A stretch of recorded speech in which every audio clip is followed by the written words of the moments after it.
Next, we welcome Dr. PJ Brooks, Acting Director of the National Center for Advancing Translational Sciences, Division of the Rare Diseases Research Innovation at NIH, to explore why defining timelines for cell and gene therapy development is so challenging. Again, please continue to submit questions for Dr. Brooks, which we will answer at the end of the presentation.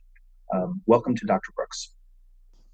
Great, thank you. It's great to be here and give this talk. I've never given this talk before, but I understand the need for it and hope to communicate some effective and important information.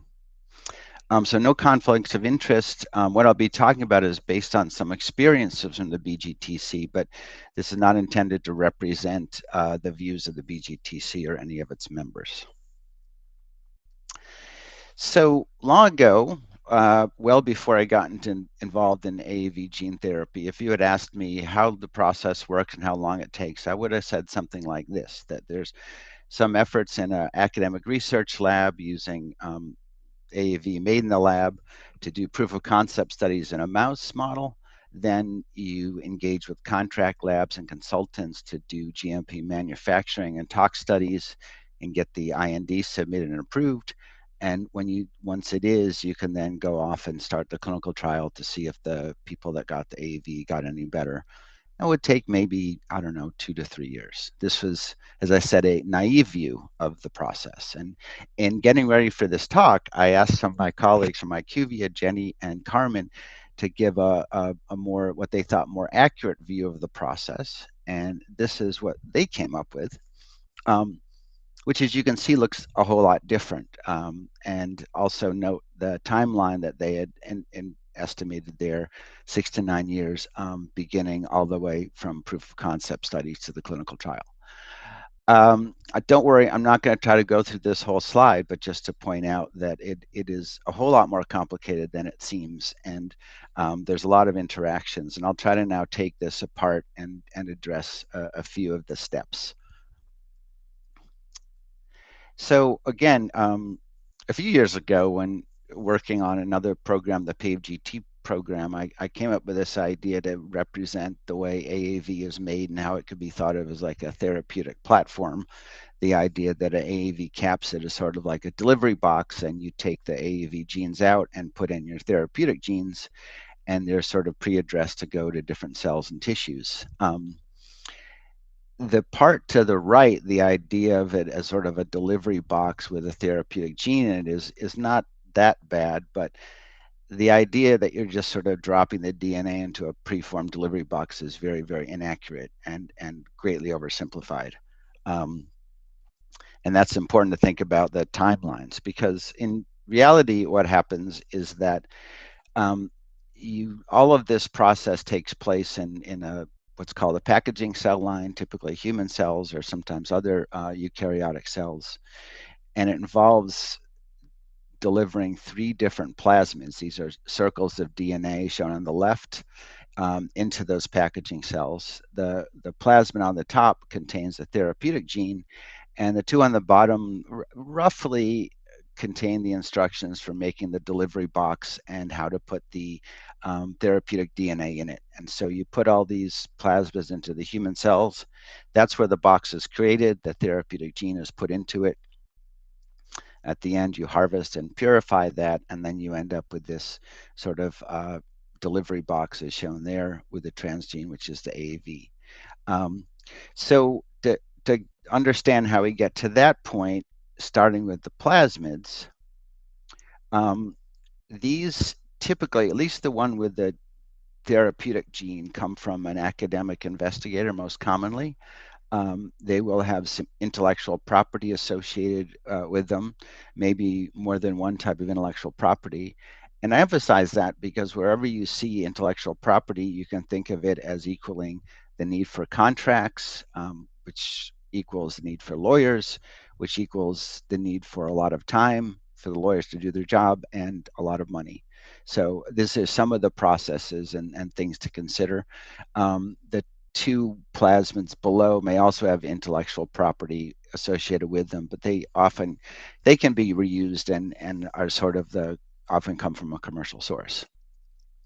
So to make enough of these plasmids to make an AAV, you need quite a lot, and these are made actually in a plasmid production facility, and they're actually grown in bacteria, not in human cells. They're grown in bacteria. So in this plasmid production facility, the different plasmids are grown up, and they undergo different types of QA, quality assurance testing, and ultimately, if they pass all that, there's a certificate of analysis attached, and they are shipped to another place to be used for AAV manufacture. The thing you definitely don't want is you don't want bacteria anywhere near where you're going to be making the actual AAV in the human cells. So they obviously have to be produced very carefully. So once the plasmid goes into the AAV production facility, this whole process occurs of putting the plasmids into the packaging cells, except that rather than one sort of Petri dish, you actually do this in these very large containers, bioreactors as shown there. Depending on the size, they can be up to 500, maybe 1,000 liters. So very, very large scale production. And another place where the idea of the delivery box that you just drop the DNA into doesn't really work is that it turns out that the therapeutic gene that is going to go in there can affect the whole process of making the final product. So there's often, even if you are sticking with the same um, type of AAV, and even if it's in the same facility, there still is some development every time you do a different therapeutic gene. So that also can take some time, and in some cases done in actually a different research facility than the GMP production. And then the final point is when you are doing this high scale production, sometimes it needs to be done multiple times to make enough for the toxicology batches, the clinical batches, and all of the testing needed that has to be done before it goes into people.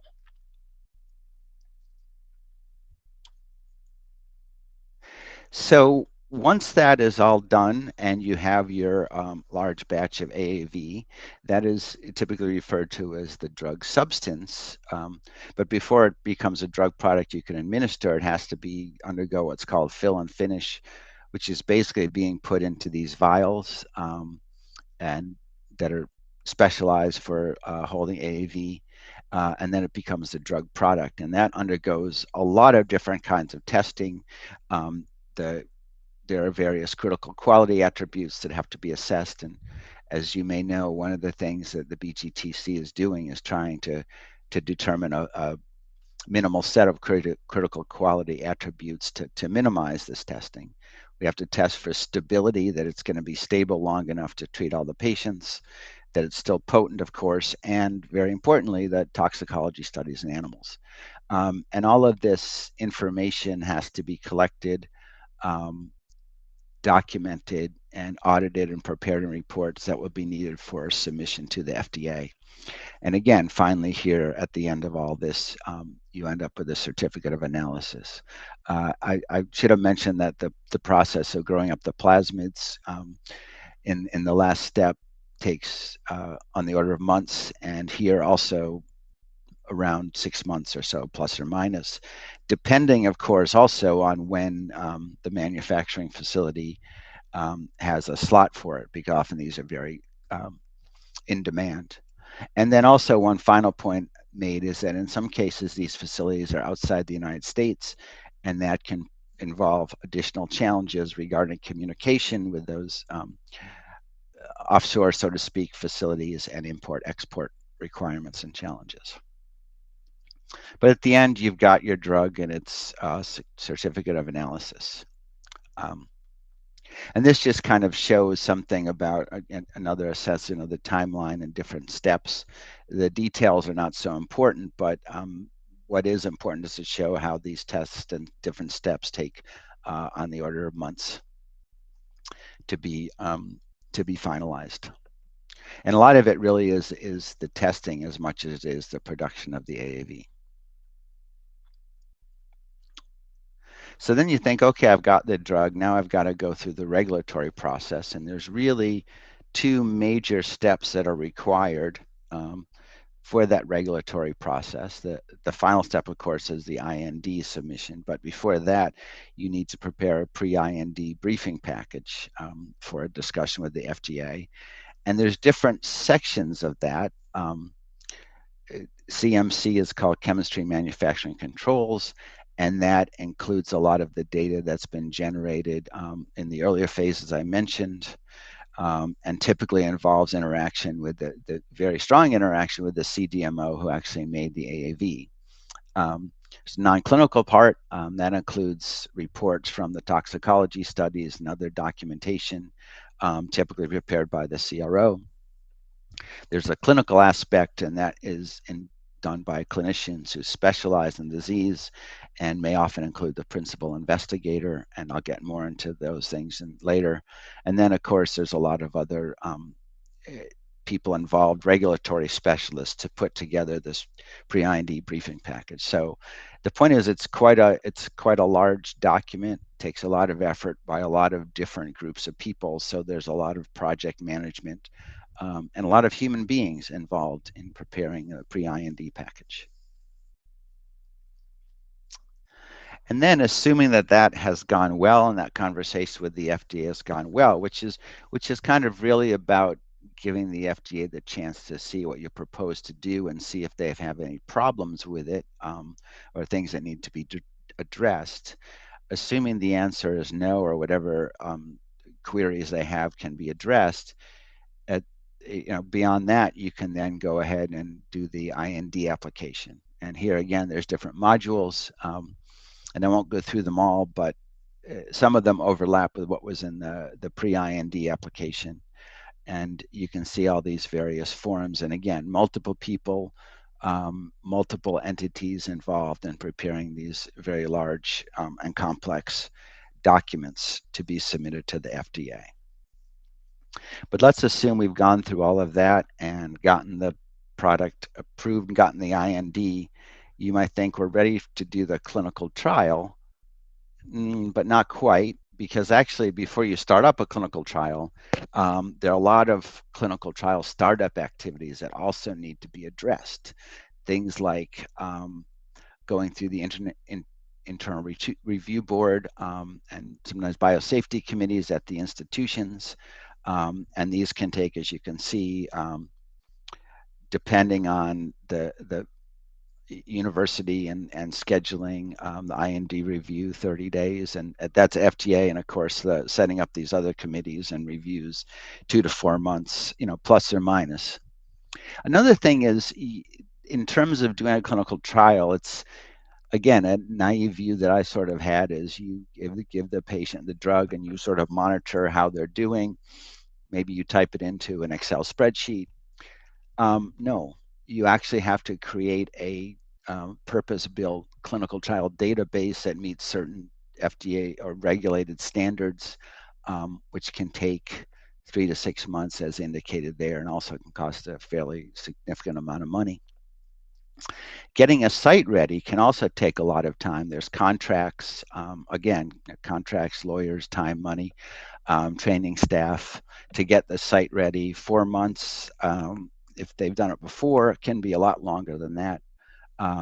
Oversight, including the creating a data safety monitoring board, trial master file, communications, and there's also something called the monitoring plan, which is not actually monitoring if the patients are how they responded to the drug, but is monitoring how the data is put into the clinical trial database to be sure that that is done correctly and accurately. That's what monitoring can be. Some other steps that are needed: preparing the product and the pharmacy, patient recruiting, and you can see the different amounts of time that are required for all these steps. So there's a lot to do before you actually start your clinical trial. And so that kind of goes through in I hope a little bit more detail than previous and in a more understandable way than that really complicated diagram, but just trying to emphasize some of the steps that are involved, and why they can take so long. But then there's another issue that I wanted to address before we stopped, which is that in the majority of cases we work with, and we in this case being the BGTC, but also other investigators and patient advocates who might be watching this. In many cases, we're talking about AAV gene therapies for very, very rare diseases of no commercial interest. If they were a commercial interest, a commercial company would be doing all this. But in many cases, they're being developed, and often in no small part by families and patient advocacy groups who are directly affected by the diseases. And that means that often, in many of these cases, and we all know, and we've seen them many times, a substantial fraction of the money that has been needed to get to this point has been generated by these patients, families, and PAGs. And often that will involve funding an academic research lab to do the proof of concept studies, in addition to other things, of course. Some of these PAGs will also be involved in other aspects of the trial, like the recruitment, travel, perhaps.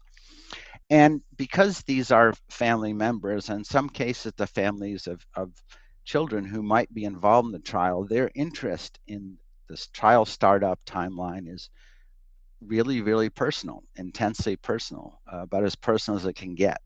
Um, Quite different than a large pharmaceutical company developing a drug for a common disease. Um, so you're also going to be directly involved with these individuals, these families, and patient advocacy groups. And the other part of this is that these timelines, as I showed, there's, we can estimate they have a lot of different, a lot of variability, and things will change, things will go wrong over the course of a multi-year project. And then how do you communicate these delays in the timeline to people who have such an intense personal interest in the project? And this is something that we have been dealing with within the BGTC. And I'm saying that we had some learning experiences here, which is another way of saying that we didn't always do things the most effective way, and have learned from that. And what I'm trying to communicate is some feedback I've gotten from a particular patient advocacy group about some of those learning experiences, and maybe better ways to do them. One of them is to set realistic expectations of timelines right at the beginning. As I was working on this talk last night, I was thinking, wow, I really wish somebody had shown me that realistic diagram of the timelines, and that we could, show to patients before you start. And I think having those realistic expectations and communicating them at the beginning would be very, very valuable. We have, in the project, we often communicate to patient advocacy groups with the sort of the expectation that they will communicate to the patients. That is another thing that we've learned is not a really good strategy. It's probably better for the sponsors, the people developing the AAV, to communicate directly to patients with the PAGs, with the patient advocacy groups, rather than via the PAGs. Clearly also important to provide substantive and timely updates in clear language that is appropriate for the non-scientists, the family members, to understand. Something else we learned, that when showing Gantt charts or timelines, it's probably more accurate and appropriate to indicate a range, that something's going to happen in, say, Q1, Q2, et cetera, rather than a specific date or even a month, because when those timelines change, that's going to mean that you'll have to communicate that more frequently. And I think that presenting a range is just frankly more accurate to the level of certainty we have about timelines in general. And I guess finally, one about the tone and empathy that should be taken into account when communicating these timelines to the family members, who again are very much invested in this and have a very strong personal interest in this, and to try to take into account when communicating, particularly delays, the emotional impact that will have on the patients and families, and to take that into account. So these are all things that, as I said, we've learned through experience in the BGTC and communicate in the here. There's also other resources available. I know Global Genes has a document available that I think could be very valuable also, but just wanted to highlight some of these learning experiences.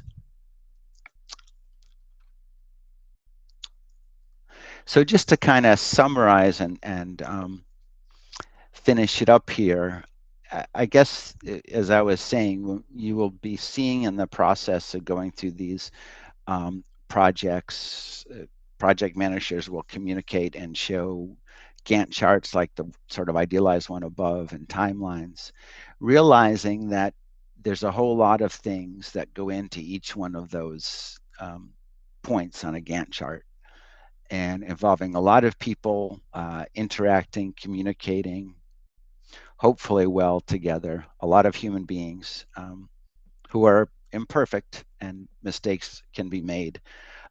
So that's just something to kind of keep in mind and think about as we look through the Gantt charts and things and as we go through these projects. And then just finally, kind of a plug for the BGTC playbook. The most recent version was released last May. There's a lot of other relevant documents here, including examples of some of those regulatory documents, pre-IND and IND submissions that I mentioned. And I will stop here, but just really want to thank some of my colleagues who contributed to the information that I presented here, and we'll be happy to answer any questions. Thank you. Thank you, PJ. We do have time for questions, about 8 minutes or so. So we've had one come in through the chat, but please feel free to continue to ask more questions. Before we get to the question that's in there, PJ, I wanted to ask two things. First is, how do patient advocacy groups best manage the fact that some of these things take time, as your slides indicated, but sometimes patients don't have that time? How do they advance as rapidly as possible while still maintaining the quality required to have safe clinical trials? Yeah, I think many of the things that I've laid out that do take time, these are legal requirements, so there's not really any way to get around them. And for good reason. A big focus of the BGTC really is to try to streamline each of these processes as much as we can. That is really one of the goals of the BGTC. But the reality and the requirements are what they are. So I think the best thing we can do is try to communicate accurately up front to give people reasonable expectation. And also, when those timelines change, communicate that in the ways that I said. And I think that's the best that we can do. I mean, it is a really emotionally draining thing to be working on some of these gene therapy trials, realizing the intense need that is out there, and particularly for degenerative diseases, the realization that time is making things worse for some patients, and that as things get longer, there are some patients that may not make it into the trial. It's a hard reality of working in this space, I would say. There was a question that just came in that's important, which is, because we didn't talk about it specifically, what is BGTC? Who's on it? How is it supported? And how can people get involved? Oh, yeah. I'm sorry. I kind of made the assumption that people knew that. I should have. I did the same. Yeah, I should have put that up. There's a whole nother talk. But basically, the BGTC is the Bespoke Gene Therapy Consortium.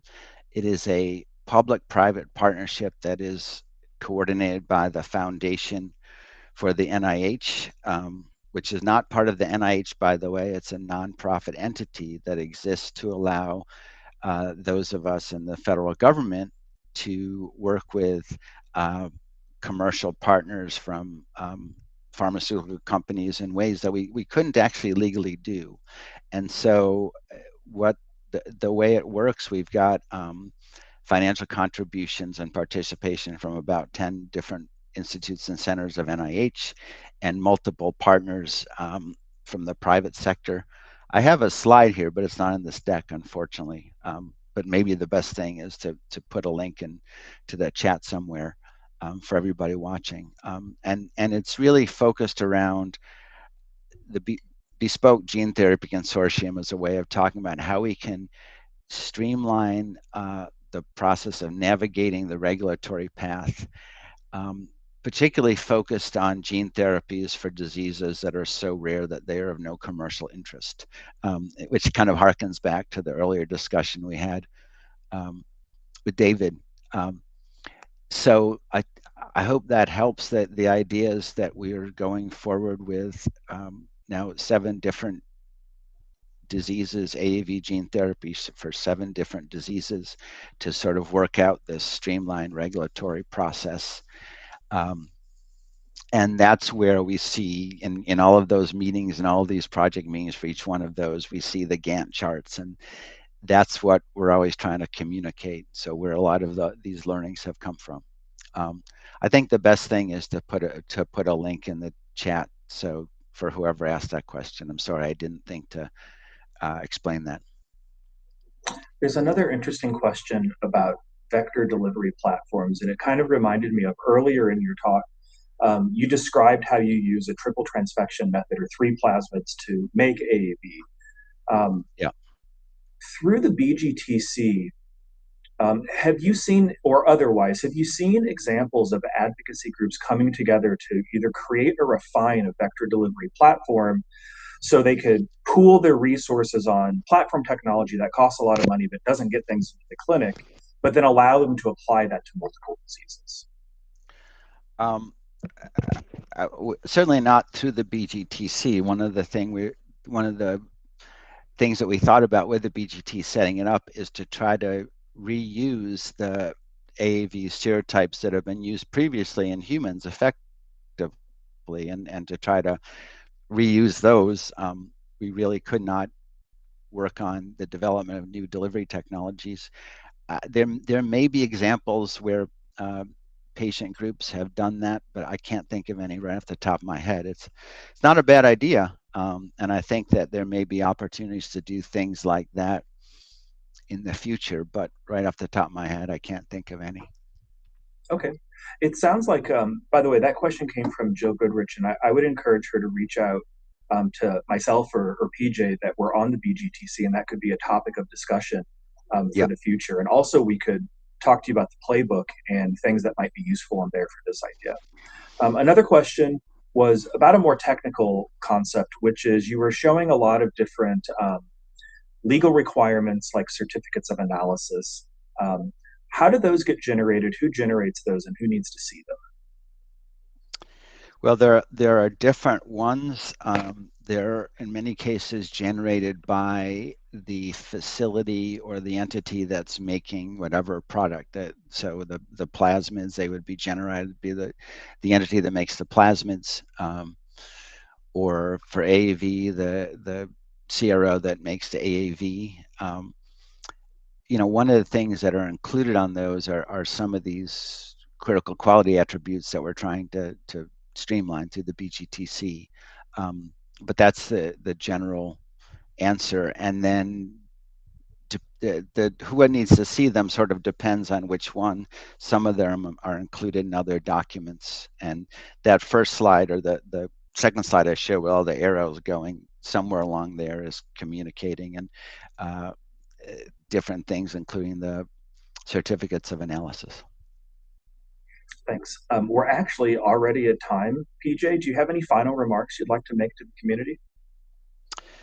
No, I hope this was helpful. I guess one thing I should have said is you mentioned the triple transfection. That is, there are other ways to make AAV. That just happens to be the one that's most commonly used and we're using in the BGTC. But there are other ways to do it. I still think some of the challenges are the same. Some of the timeline challenges be the same. And I think for people who want to learn more about the BGTC, that you can provide a link.